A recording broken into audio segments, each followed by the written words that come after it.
Brittany and I are going to continue here. We're going to talk about just the priority of connection. And the way we teach really is we tell a lot of stories. Have you noticed that? Yeah. Stories help embed that tool into your brain. And for us, it just helps illustrate what we're talking about. So we're just going to talk about prioritizing relationship over rules, which are way more fun. Relationships are way more fun than a set of rules. Did you notice that? So one of the things I wanted to just set this up with is, have you noticed that we have a different generation now than, I don't know, I'm not going to my mama's church anymore, my grandma's church. It's a completely different church. It's a different level of freedom that our kids have. I remember dropping my boys off at high school and just thinking, oh my gosh, get back in the car. It's just scary out there, right? There's just so many options that they have. When my kids were little, my boys wanted to be the superhero in stories. They wanted to be Batman. They wanted to be a Ninja Turtle. They wanted to be Peter Pan, the Power Ranger, all that stuff they watch on TV or in movies. And the other day, our granddaughter, Delaney, who's 6, she was watching The Lion King, which she has to watch because her little sister likes it. So you have to watch it over and over and over and over. To be able to get to her movie, she has to watch the little one's movie first, right?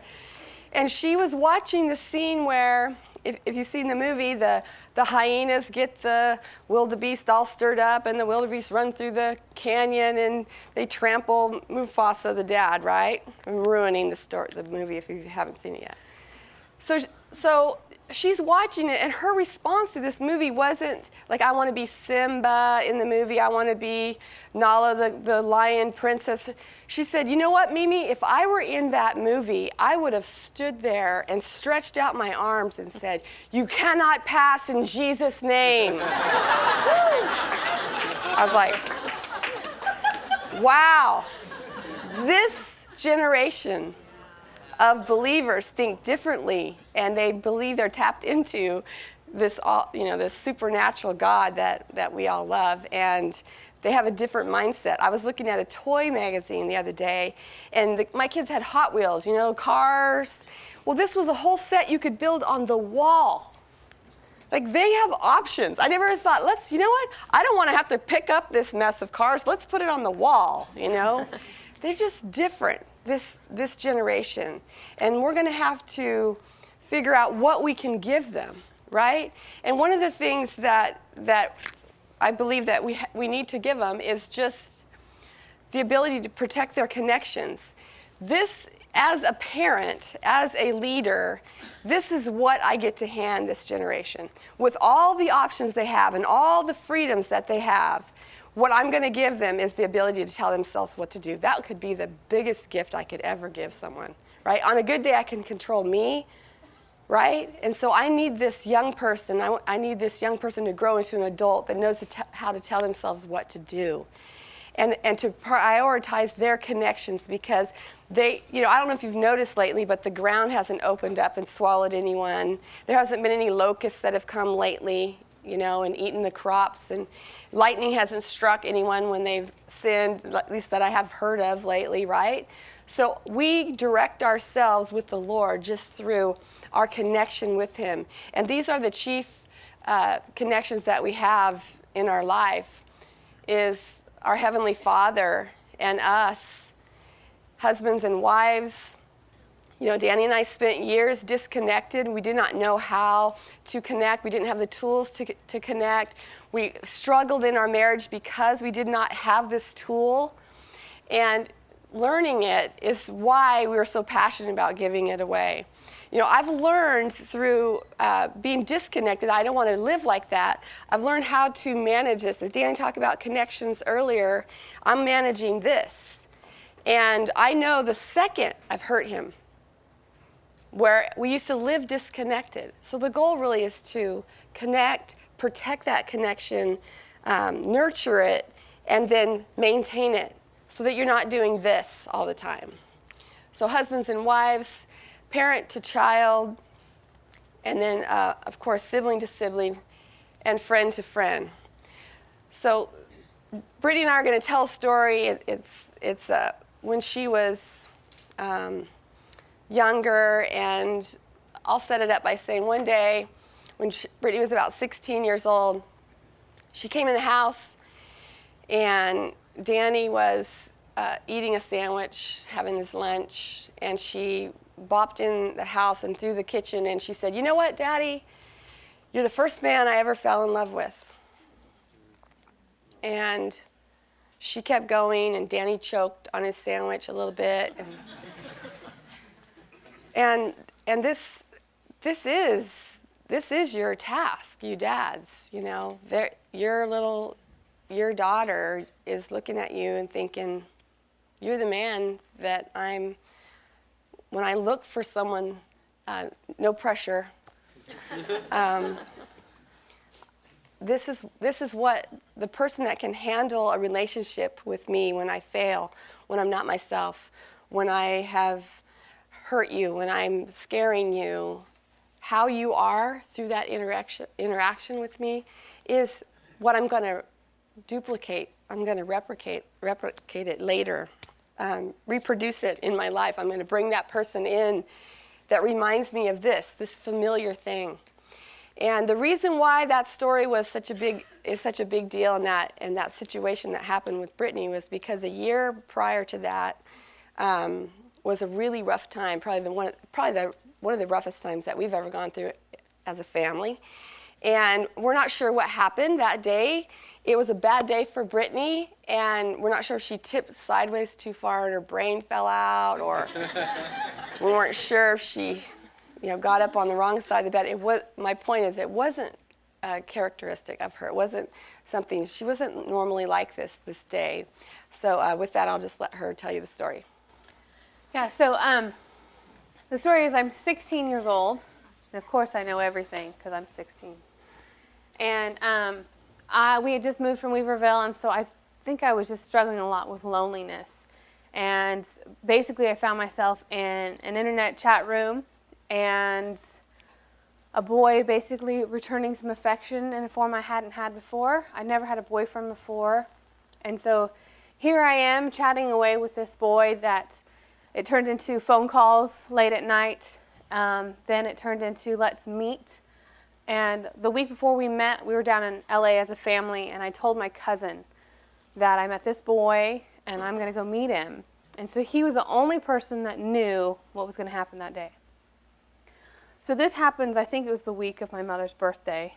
Happy birthday. Yeah, it was horrible timing. So basically, I go and I meet this boy, but I tell my mom that I'm going to a costume party at another friend's house. So I have a reason to be gone all day. So I'm on this date, and for one, I didn't get spotted in Redding. I mean, Redding's not that big. Can't go to the grocery store without seeing somebody, so I don't know how I didn't get spotted. I was gone for 8 hours with no contact with my parents. And so basically, at the end of this 8 hours, my mom at some point is trying to get a hold of me. She can't get a hold of me. She can't find me. She doesn't know what's going on. So she calls this friend's house where I'm supposed to be, and they said, funny thing is, Brittany never showed up today. Which, what does that do to any parent? Your heart sinks into the pit of your stomach, and every bad thought that you can have is happening, right? So pretty much my mom had me cut up into a million pieces and in the Sacramento River at this point, which she should think that, because, she's just scared out of her mind. And through this process of trying to figure out where I am, she remembers that my cousin knew where I was, or we had spent a lot of time together. So she probably politely threatened his life and asked for information. And he fessed up to where I was and what I was doing, that I was meeting this boy that I met off the internet. And all he knew was it was at some park. And so my mom was unable to reach my dad at that time because he was up in Weaverville teaching class, and there was no cell phone reception. So she's had quite a few hours to just be spinning on, I don't know where my daughter is. I don't know what's happening to my daughter. I don't even know if she's alive. And I, on the other hand, am just full of myself and having a good old time. So she gets a hold of Chris and Kathy because we just moved here, literally within like 2 months. And she tells them, you know, I don't know where she is. This is the license plate number. I don't know what to do. I'm at a loss. And so Chris and Kathy, they pray, and the Lord showed them exactly where I was, and they went right to me. 8 hours you've been gone. I mean, how many parks does Reading have? Even if you're only here for school ministry, I mean, there are a lot of parks. And they drove right to me. And when they found me, here I am. It's dark now. It's probably, I think I probably left early afternoon, easy to early morning. And it's almost 9 o'clock at night. And I'm kissing some boy I just met. And that's how Chris finds me and Kathy. They tell the boy to leave. Chris did. Very nicely, I'm sure. Very nicely, I'm sure, yeah. And so then Chris and Kathy, they take me back home. And I remember that whole moment, I'm just gearing up for a fight. Because, you know, I'm 16, I know everything. And I'm just ready to be punished. I'm just ready to be called out on, you know, I want freedom, and you're going to just try and take it away from me. So I'm gearing up for a fight inside, basically. So I remember coming inside. I remember I called my dad before we left the park, and through tears, he tells me, I was just describing to the police what you look like. And in that moment, there was some pain of, oh gosh, what did I do? But I couldn't go there because, again, I'm 16 and I know it all, so I'm going to be mad instead. So when we get to the house, Chris and Kathy are talking to my parents, and I'm in the living room. And basically, everything I'm doing, waiting for my punishment to come, is I've got my boxing gloves on and I'm ready to go. They come in, and, you know, my mom and I are similar, and I know this now more than having my own kids, but scared to us sometimes looks like anger. It's happened. It has. It's happened. So, you know, that's what I saw from her, is just anger. And my dad definitely presented, you know, kind of the calm, whatever. I'm probably in shock, I'm sure. But so here I am. My mom's mad. We're just going to butt heads in a minute. And my dad just takes over. They're asking me questions like, what were you doing? What were you thinking? What's going on? Why would you do this? And I just spin into, you know, you have no idea the pressure I have being your kid. I come down here, I'm Danny Silk's kid. Everybody knows everything about me. I've been a PK all my life, and everybody knows everything about me. I'm constantly being compared to my friends. Their parents are saying, why don't you be more like Brittany? Brittany never gets in trouble for this. That's the pressure I live with being your kid, and I hate it. This is what I tell my parents. I said, you know what? I don't even know if I want to be a Christian anymore. And in that moment, the clearest thing that I have that I remember is I walk into, you know, ready to fight. I state basically what I'm here to claim is that I'm all done being a Christian. And the response that I get from my dad is him crawling across the floor, putting his face and his hands on my knees and saying, Britt, I will give it up today. I will quit my job being a pastor. I will go back to being a social worker. Because my goal at the end of this is that you and your mom and your brothers are all on the other side. That's all that I care about. If it's too much pressure for you, for me being a pastor, I will stop today. What he's willing to sacrifice for me was what I remember. What he's willing to give up. And I'm still in this place of I'm not going to give in. I'm not going to show him that that's going to affect my heart. But the truth is, it really did. So even in the state of being mad and frustrated, I tell him, don't quit your job, you know. I'm pregnant, so I'm crying, sorry. What does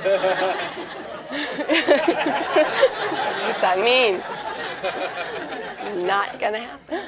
So I tell him, don't quit your job, it's whatever, you know. And I just put on this front of whatever, basically. Lived in this place of whatever. And I remember going to my room. The next day was church. Of course it was. Praise Jesus, right? So they go to church. I'm at home. I'm watching a movie, some chick flick, and I remember halfway through it, my dad comes home, and my first thought is, oh, did you come to check on me and make sure I didn't run away, basically.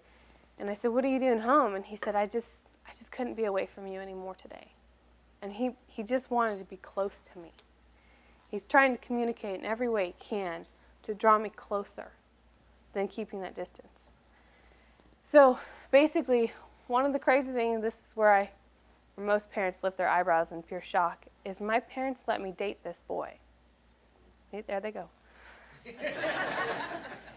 And Dad did. I wasn't. Yeah. And dating this boy looked like dating him in my house. Let me just tell you. I mean, that was the extent of us dating. But still, I was given the freedom to date this boy. And it was just all part of this process of them sharing control and hearing my needs and just trying to figure out how do we stay connected through this. And I've heard my mom describe it as they were afraid that I was going to want this boy like you want candy. You know, if you take it away, I'm just going to want it more. So here, you know, and this is our boundaries. This is what we can handle. You can have it right here, you know. And so that's what it looked like. So I dated this boy for 4 months. And the good part of the story, which I'm going to wrap up, you won't hear all of the good part of the story, but basically I had Ben, that guy that you see up there. He's my husband. He's not the guy I met on the internet. So basically I had an encounter with the Lord when Ben came to town the same time I was dating this boy, and the Lord just broke into my heart and just reminded me of who I was. You know, because when you're blinded by whether it's fear or loneliness or pressure that you even put on yourself, you lose who you are. So that's basically what happened to me in that moment. But I had an encounter with the Lord, and Ben so timely was there, and he's referred to as my knight in shining armor. I thought it was our night. Oh, right. Okay, sure. Yeah. And so, end of the story is that I think within Ben being there 3 days, I dumped my boyfriend, and Ben and I started dating. And we got married, and we have 2 and almost 3 kids. So that's our story. That's a great story. Just a little recap from the parents' angle. You know, let me just say that when you're scared, you're not yourself. Have you ever seen a movie clip or been around anyone that thinks they're drowning? I remember as a child, I was out in the lake with my cousin, and we were standing up in you know, waist-high water, and all of a sudden we went back too far, and there was a cliff, and all of a sudden we fell off where we could stand. We could both swim. But we panicked, and we were freaking out, and she's pushing me under. She's pushing me under to get up on the shelf, and then I'm pulling her back. And my uncle had to jump in and save us, and we could both swim. Because fear shocks you, and you're not yourself. You can't think. And because anger tends to be my emotion of choice. Like, I grew up with 6 brothers, and it was survival for me. So, hello, my name is Sherry Silk, and I'm a rageaholic. You know, that's the skill set that I had coming into my marriage, and then with kids, having kids. And so I kind of default to this anger. Oh, you hurt me, I'm angry. Oh, I'm scared, I'm angry. You know, that's the thing I have to push away all the time. And it's so devastating, anger. Let me just say, as sort of an expert on what not to do. Anger is fake power. It makes you feel powerful. It makes you feel like it'll push you through boundaries. You'll set limits when there's anger. Instead of just working through a situation. So a lot of when I had like 8 hours, Brittany was missing. Danny didn't know any of that because he was out of cell phone land, right? So I had 8 hours of a missing child before Danny got home. So I was mad. And then for her to come home and she's mad at us, whatever, what is that? I don't know, you know, but all I could do is try not to say anything. And it didn't completely work because I eked stuff out, you know, even so you're trying, you know. But just a tool is if you tend to be sort of more of an aggressive personality or a verbal processor or, you know, just all those things, just think, am I going to want to clean up the mess that I'm going to make right now with my words? Or can I just be quiet and get my thoughts in order? And Danny handled the whole thing. He really emphasized that the relationship with you is way more than anything I could ever do for a living, more than where we live, what I do for a job, any of this stuff. At that moment, you're the most important thing. You're the priority in our life. And so we just went to work at, you know, I was afraid. I didn't want to give her life back. You know, it's like, okay, you hurt me and I can't control you from hurting me, so I'm going to make your life about this big and stick it in my back pocket. Give me your keys, your phone, your life, your everything, your bank cards, that's what you want to do, right? But she had to go to school and she had to work and this, you know, I don't know about you, but you could tell yourself all day, when you're on a diet, I'm not going to eat chocolate, I'm not going to eat chocolate, and then all of a sudden you're eating the kids' school snacks, you know, you're eating 6 kids' school snacks, you know. That's why we decided, like, let her figure this out with us having access to her at the same time. So it's a big deal. These were some of the challenge points, and this is a challenge point with teenagers, I believe, is... you know, she mentioned it, teen loneliness and peer pressure. It's crazy out there, what's available. I'm shocked. I mean, I'm shocked when I get on the internet what these kids have available to them at their fingertips, and then loneliness. It's funny that kids try. We all want to be individuals.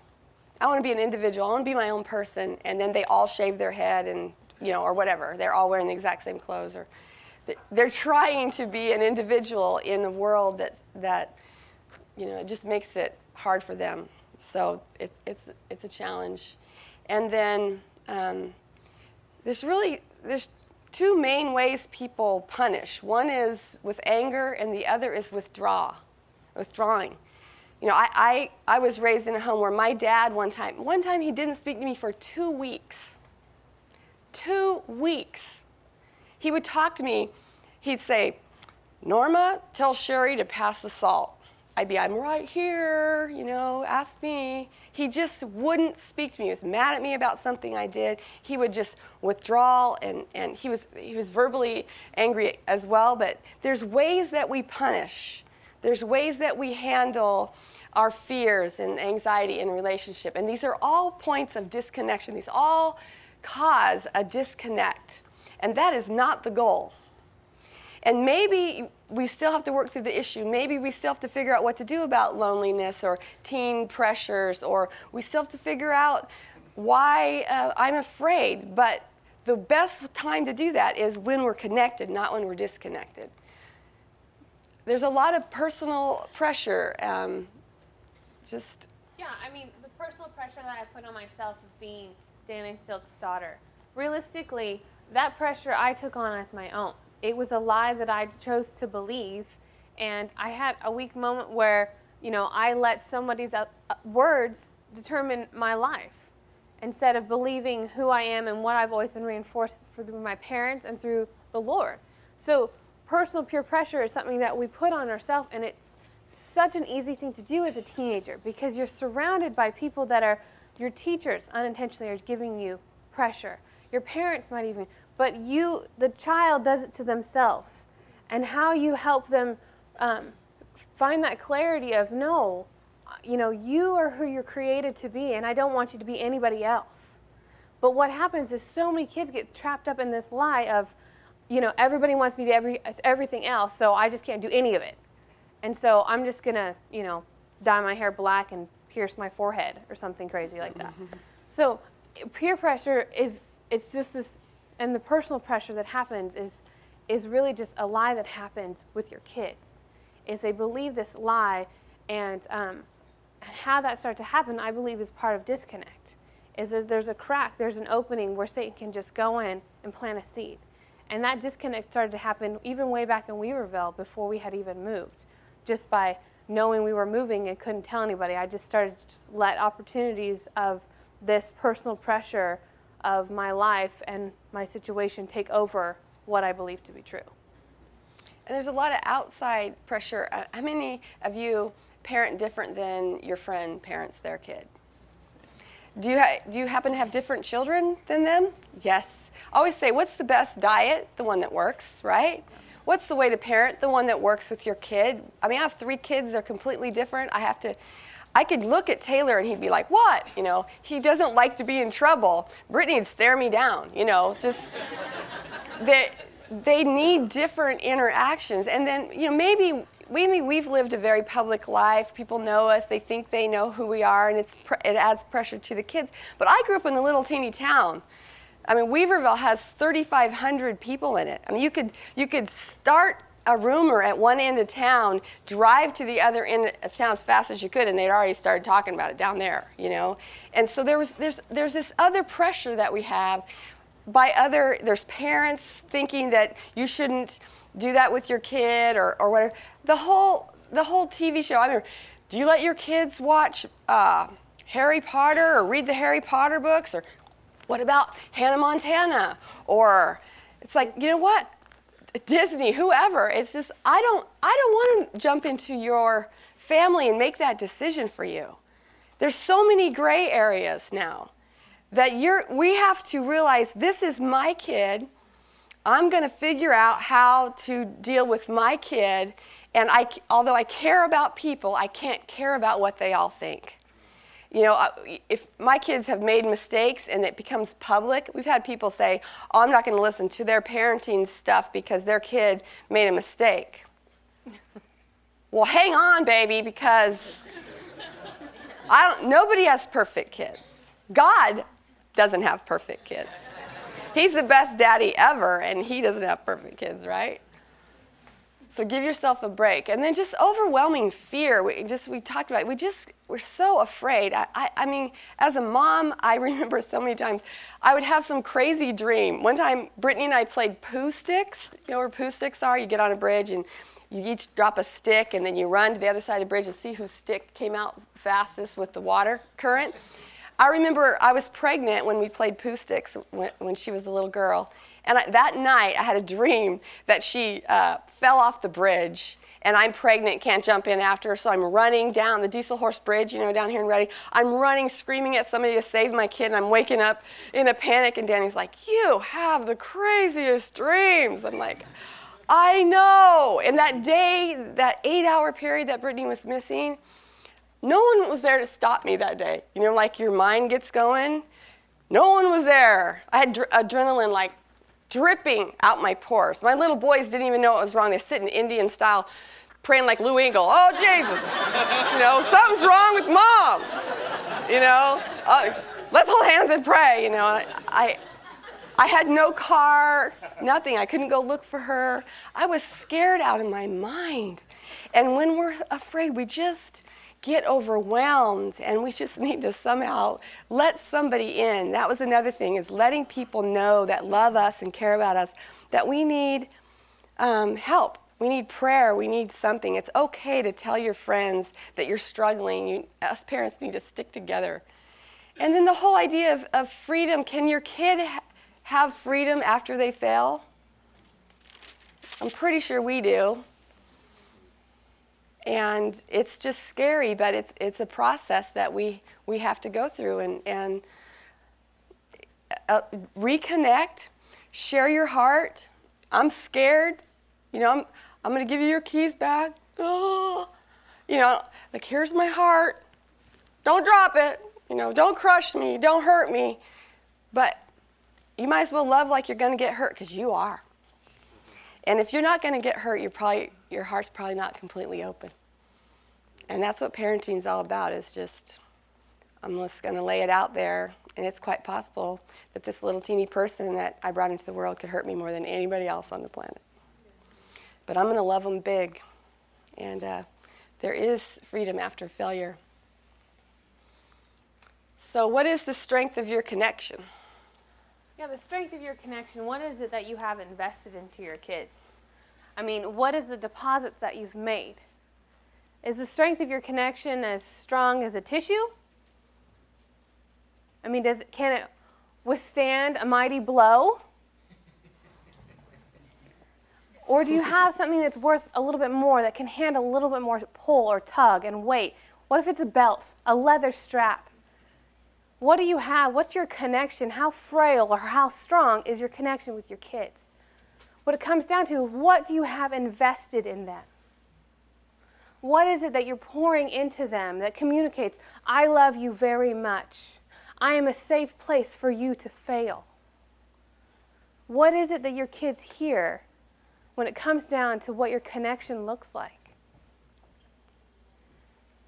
I remember through this whole process and this story, and I remember my mom and I just were disconnected at that point of, we do angry well, remember?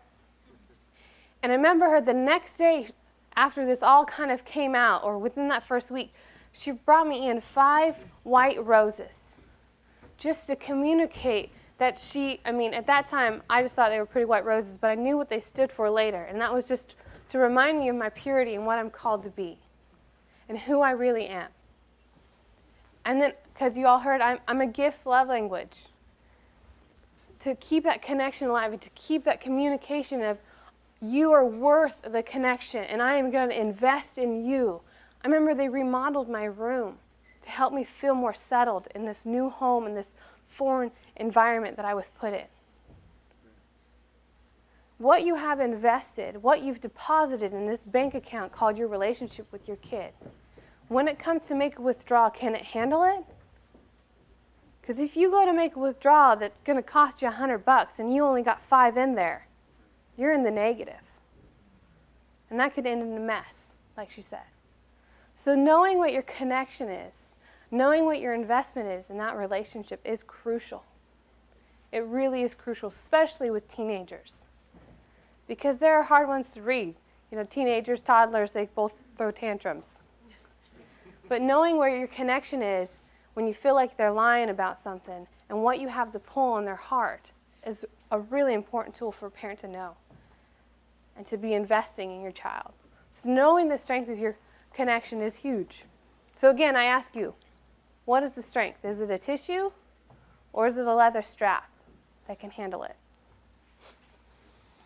Yeah, I knew that the connection, if you look at it, are kind of like a kite string, and the kite's in the air, and the wind is blowing, and that kite's blowing all over, and all you got is a string you're holding on, and that your teenager is the kite, You're like, whoa, watch out for the tree, ah! Well, this connection, what's it made of? Is it something you can really hang on to? Is it like the fishing line that they fish with sharks for or whatever, or is it just a flimsy little string? What is that connection?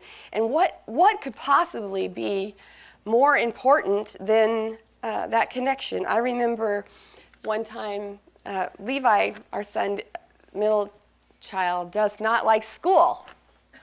And how many of you can relate to having children that don't like school? He didn't learn well in that setting.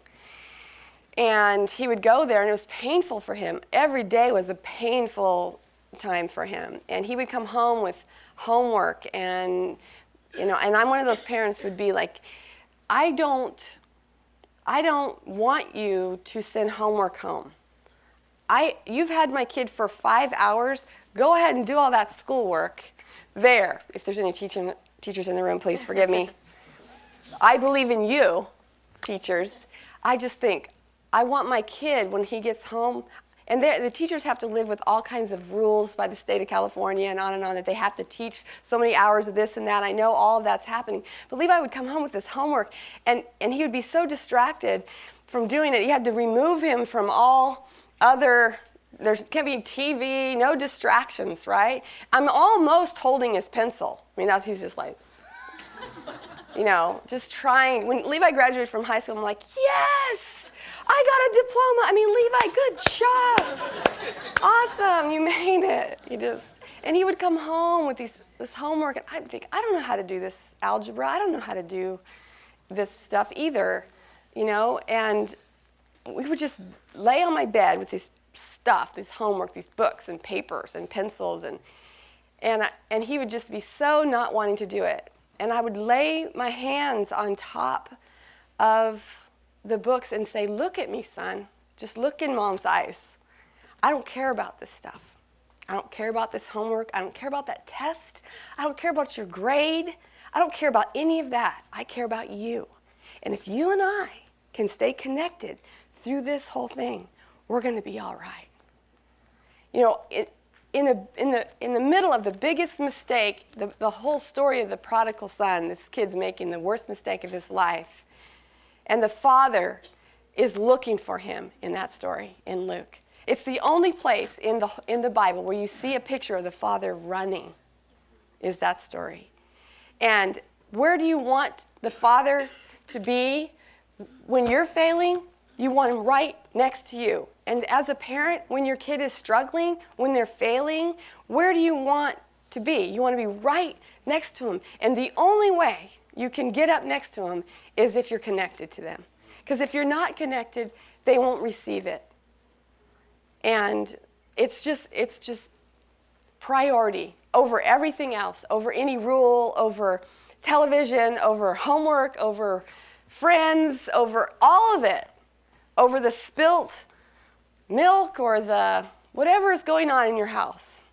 Your relationship with that child is way more important than any of those things. And it's not that you can't deal with it or you have to not address it or deal with the problem, but priority, the connection is the biggest priority. The biggest problem that you have right then is any disconnect that you're having. This scripture, Psalm 32, 8 through 9. I will instruct you and teach you in the way you should go. I will guide you with my eye, and do not be like the horse or like the mule, which have no understanding, which must be harnessed with a bit and a bridle, or they will not come near you. The Lord's saying, hey, look in my eyes. What I should be able to look in his eyes and know how he feels about me. Not the evil eye, but the loving eye of the Father. He's directing us. We should be so connected to him that we know the second that we've heard him. I know the second that I've heard the Lord. I mean, that's the goal. Not always. If I'm disconnected or I'm not paying attention, then he's not able to look in my eye, and I need a rule. See? I need a rule if I can't do it with just connection. And love is way better than rules. I'm going to show you this video. It's a gal. Her name's Stacy Westfall. She's actually a trainer of horses, and she's coming into this arena, and she's riding her horse. And there's no bit, there's no bridle, there's no saddle, and she does this whole performance with little teeny pressures and movements and commands. There's no whip, there's no bit, there's no rule. It's just relationship, her and her horse and her little movements as she moves him about the arena. So watch this video.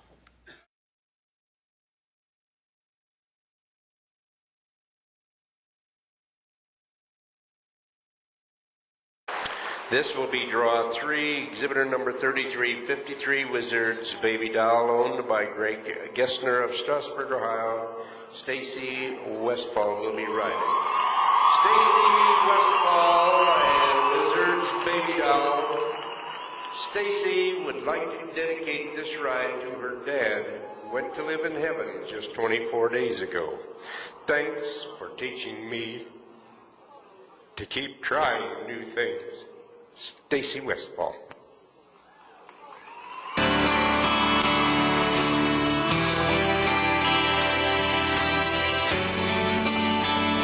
He said I was in my early 40s with a lot of life before me, and a moment came that stopped me on a dime. I spent most of the next days looking at the x-rays, talking about the options and talk about sweet time. I asked him when it sank in that this might really be the real end. How's it hit you when you get that kind of news? Man, what you do? And he said, I went skydiving, I went climbing, I went 2.7 seconds on a bull named Blue Mansion. And I loved deeper, and I smoked sweeter, and I gave forgiveness I've been denying. And he said, someday I hope you get the chance to live like you were dying.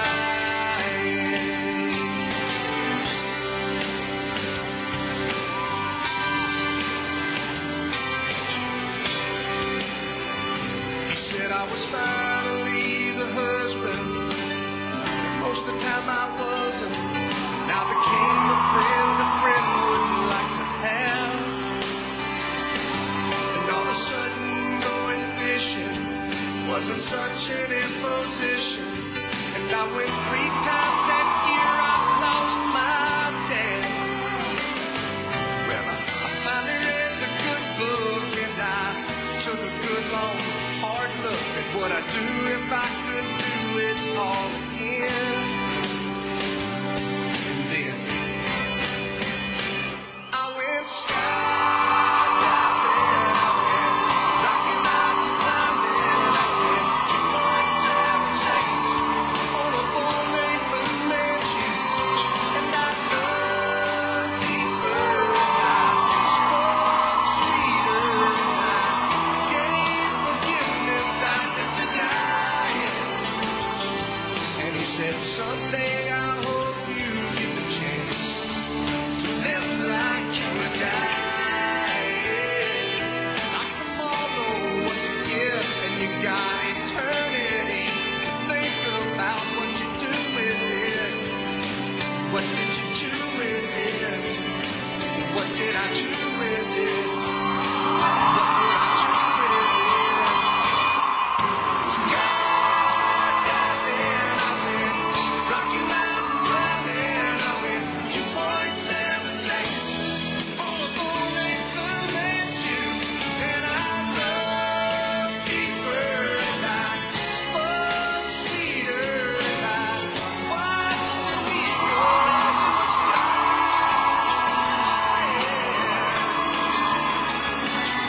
And he said, someday I hope you get the chance to live like you were dying. To live like you were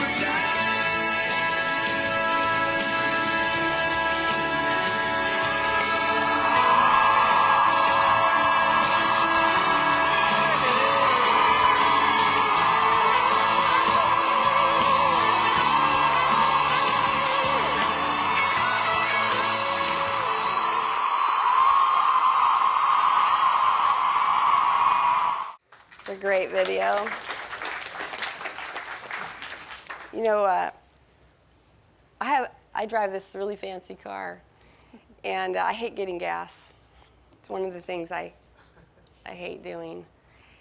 In fact, I've timed, I think if I drive a little bit slower, I can make it till Danny gets home, and I can tell him that he needs to go to the store so he can go get gas in my car. That's how much I hate getting gas.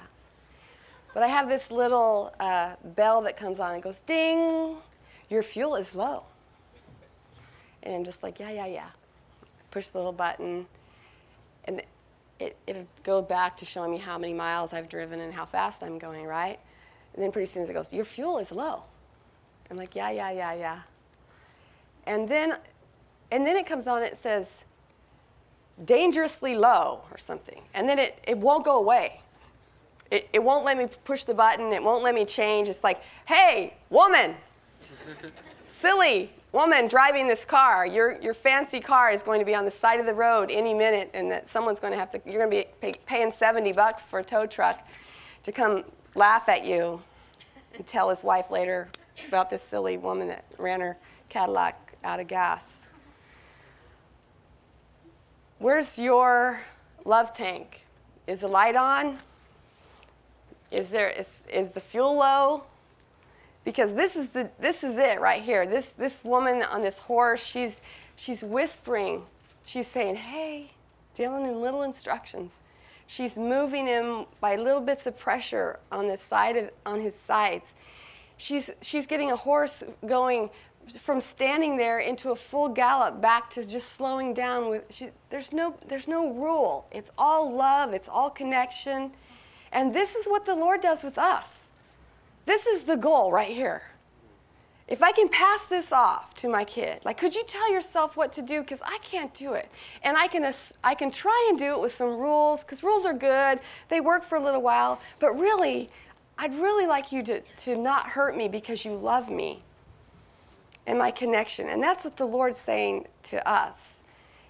And so we're just going to leave you with this thought is that you got to fill up your love account. You got to fill it up. It's priority. It's the thing that's most important above any problem in life. Amen? Awesome. Thanks, you guys.